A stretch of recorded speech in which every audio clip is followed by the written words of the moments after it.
Hey guys, Tom here again from synthhacker.com. Welcome back to another sound design tutorial. In this one, we're going to be taking a look at my recreation of the Stranger Things theme, starting looking at the main ARP that you hear all the way through it, and then pulling apart everything else in the mix as well. But just before we do that, let's listen to my recreation.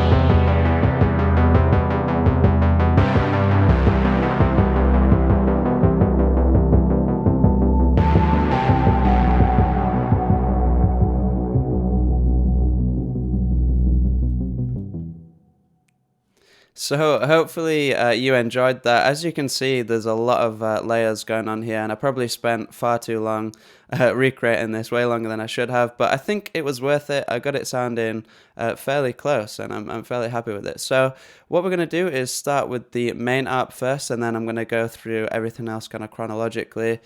Just before we do, guys, as always, if you haven't checked out my website over at synthhacker.com, definitely go ahead and do so. All the presets that you hear in all my tutorials, including this one, are now included in all my packs as well, so definitely go ahead and check that out.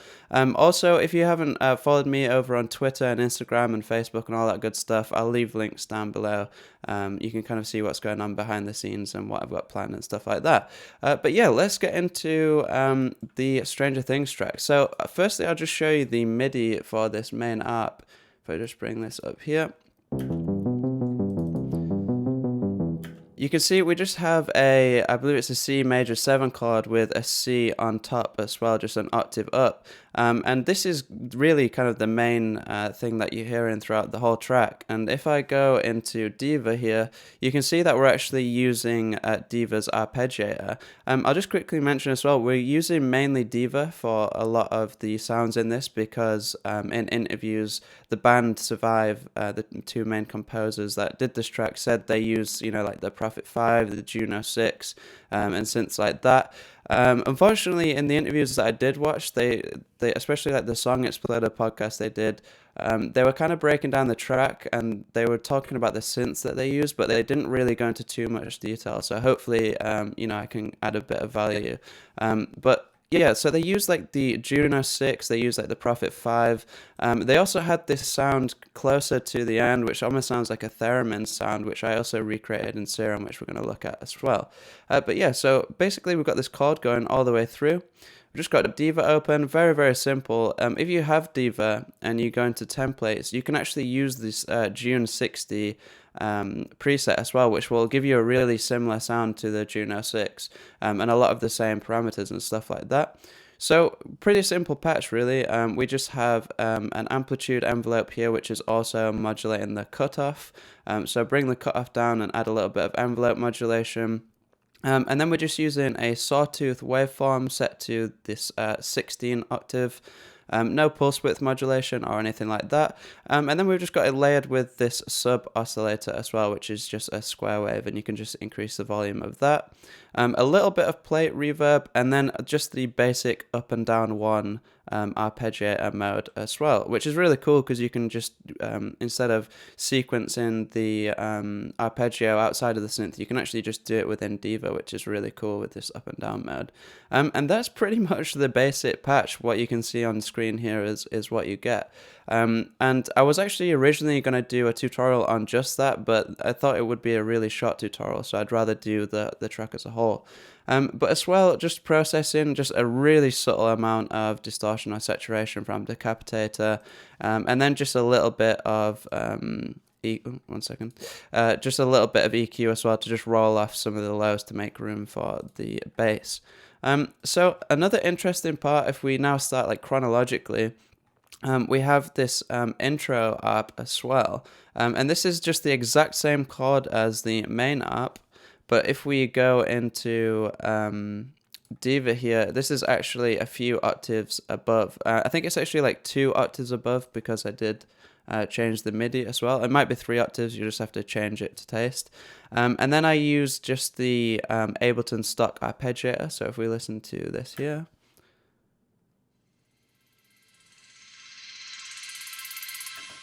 So that's kind of like that nice intro app, and you can see the rate is actually much faster than the rate we had in the main synth as well, which is really cool. So it's just set to a rate of 1:48 with the, again, like the up and down style.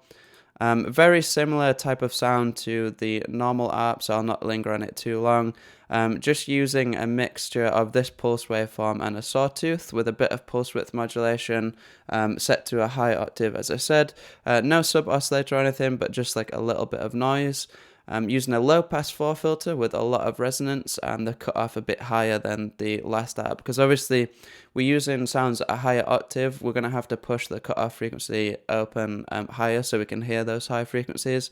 But again, just we have our amplitude envelope here and also the filter envelope here, as you can see. Also, what I noticed on the app in the intro was that the cutoff frequency was kind of opening and closing with a similar kind of movement to an LFO as well. So I also just put this LFO mod onto the cutoff as well, which you can see the settings for just there. I know I'm going through these like quite quick, but we do have quite a lot to cover, unfortunately. If you have any questions about any of these sounds, feel free to leave a comment down below. We also have this intro pad here.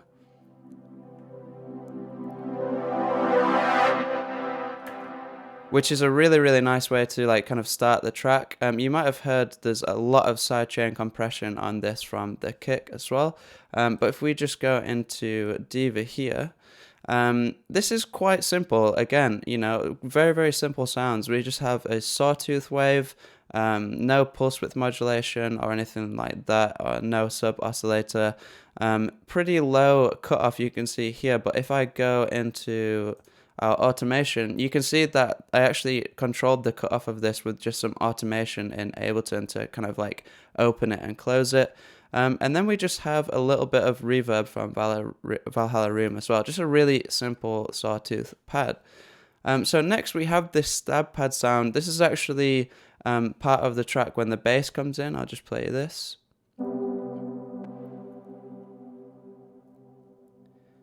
And in the context of the track, just a really nice kind of mellow stab pad sound. And this again is very similar to the pad I just showed you. I just changed the amplitude envelope a little bit so it had more of a stab characteristic rather than a sustained one. And yeah, you can see the settings for that there. One thing that is really important on these pad sounds is the amount of chorus I used. I could definitely hear that in the original. It seemed like they really use a lot of chorus on even the bass sound, which we'll get to as well. But yeah, pretty simple stuff. You can see all the settings here. Sawtooth, very similar to the opening pad. Next, our kick drum. This is actually really simple. I do believe they use a Roland 707 for the kick, so if you can find any Roland 707 samples, you'll be off to a good start. But if you get any sort of kick drum really, what you'll want to do is roll off the high end so you can hear. It's that kind of like heartbeat sound. And what I did was roll off a lot of the high end, you can see in this filter section here, and then just gave it a little bit of a resonance boost at just below 1K as well. That little resonance boost actually allows it to kind of punch through the mix at that frequency a little bit more, especially if you go into your bass sound and reduce where that resonance boost is. It'll really help kind of push it through the mix. But yeah, very, very simple. If we go into the sample section, there's nothing crazy going on or anything like that. Just get a pretty nice analog sounding kick, like I said, 707, roll off the high end and give it like a nice resonance boost. I also just put it through a little bit of EQ to move it out of the way of the bass and rolled off some of the very lows. Because this isn't a dance track, you know, it's just a soundtrack, the really kind of low end of the kick doesn't really matter. It's just there as kind of just, you know, to give that like heartbeat effect or whatever they were trying to do. And I also, again, just put it through a bit of decapitator to add a bit of saturation, quite a bit of a bright saturation as well, which will, again, probably kind of remove some of the low end. And then I think just maybe a little bit more, EQ. I can't actually remember why I added this. Oh, I think it was because near the end of the track, you can see I actually rolled off the frequencies as well to kind of fade out the track, which was a pretty cool effect. Next, we've got this kind of Prophet-esque piano, which is all the way through.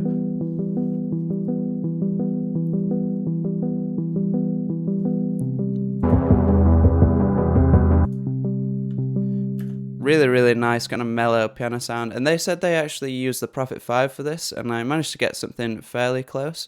We were just using the DCO oscillators, again, the cascade filter, and again, these analog envelopes here. We're using this pulse waveform with no sawtooth waveform selected, no sub or anything like that.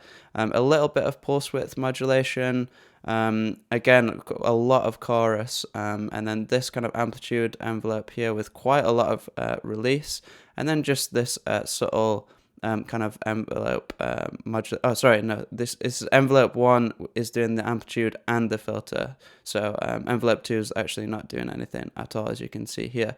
But yeah, just a really, really nice mellow piano sound.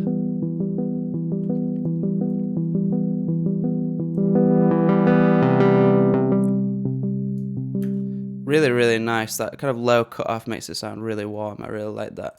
Next, I've already gone over the main app, so we'll go over one of my favorite sounds that I created for this. They said they used a mellotron, and I couldn't actually pinpoint which sound it was exactly that they used a mellotron, but I've got a sneaking suspicion that it was kind of like this rising sound that comes in, which I'll just show you quickly.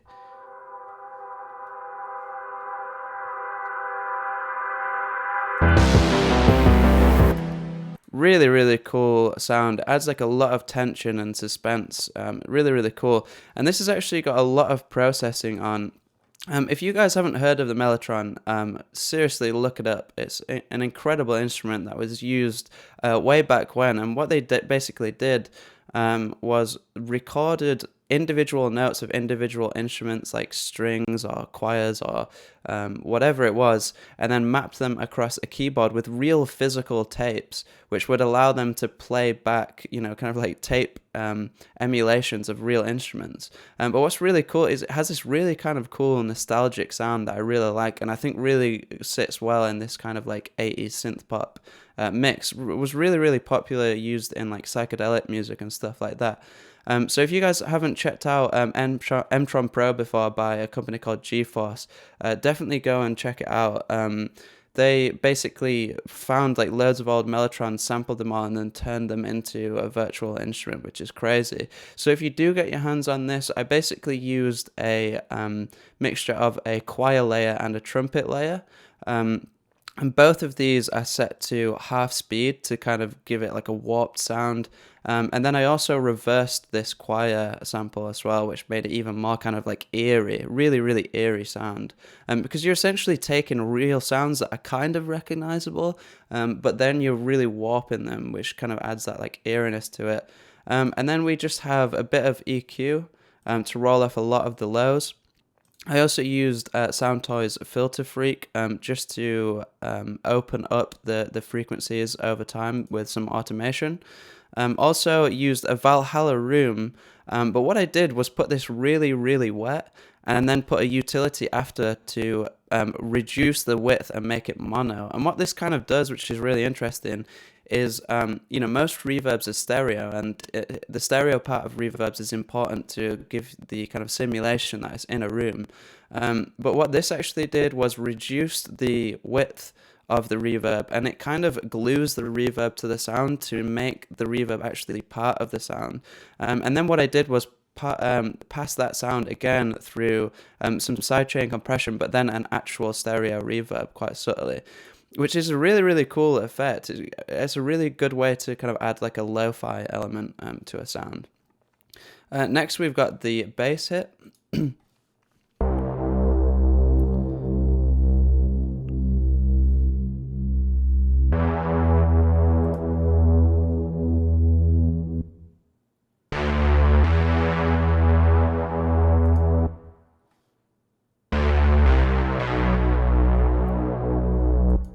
Just really, really incredible sound. I really, really like this bass sound. And what's cool, over the course of the track, I actually automated the cutoff to kind of open up.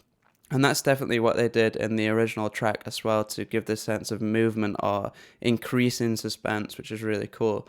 So this is a fairly basic sound. I actually used the kind of Moog templates in Diva for this. So triple VCO mixer, VCF ladder filter, and then these ADS envelopes. One second. Oh, my throat's getting very dry.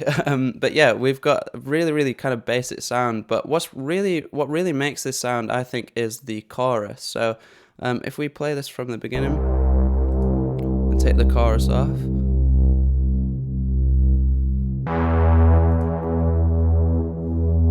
And then back on.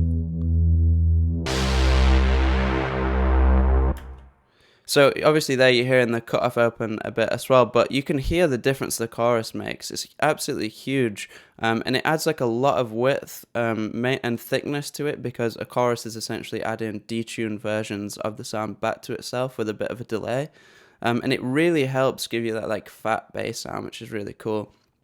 Just using square waves, 3 oscillators.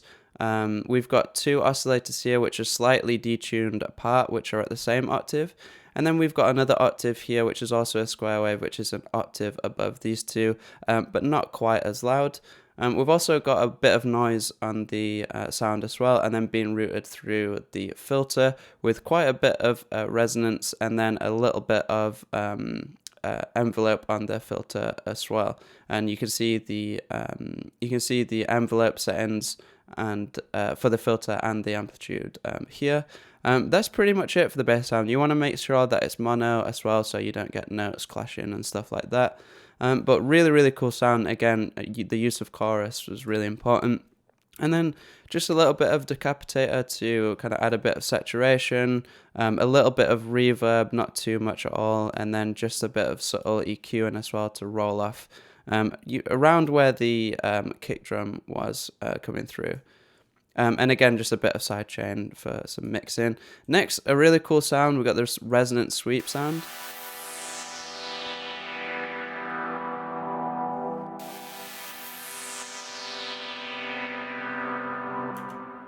Probably one of my favorite sounds again from this recreation. Really, really cool. So essentially what we've got here is a chord, or 2 chords I should say. We've got an E, G, B chord and then a C, G, B chord. And essentially what's happening here, at the start of the sound, you hear like just a lot of high end and resonant sweep, and then over the course of the sound, it kind of becomes more of a chord, which is like really, really cool. So we've just got a really extreme envelope on the filter, and then you can kind of see that it's bringing with the envelope we've got set up here, it's bringing the resonance of the filter down. So if we just play it again.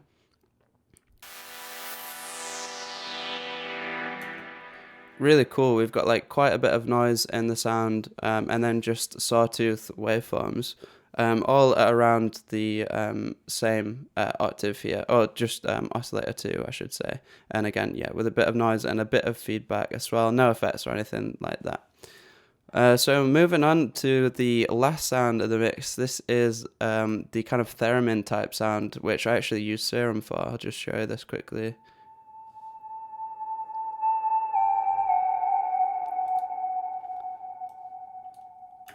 Really cool, and I'm not sure if they actually used a theremin at all, but I knew I could kind of get a similar sound using Serum and using a sine wave. So this is like the amplitude envelope here, very, very long decay, and you can kind of hear the sound slowly come in before it plays. And to do that, what I did was just automate the volume of that note. And then we have the sine wave. If we go into LFO1 here, this is modulating the detune.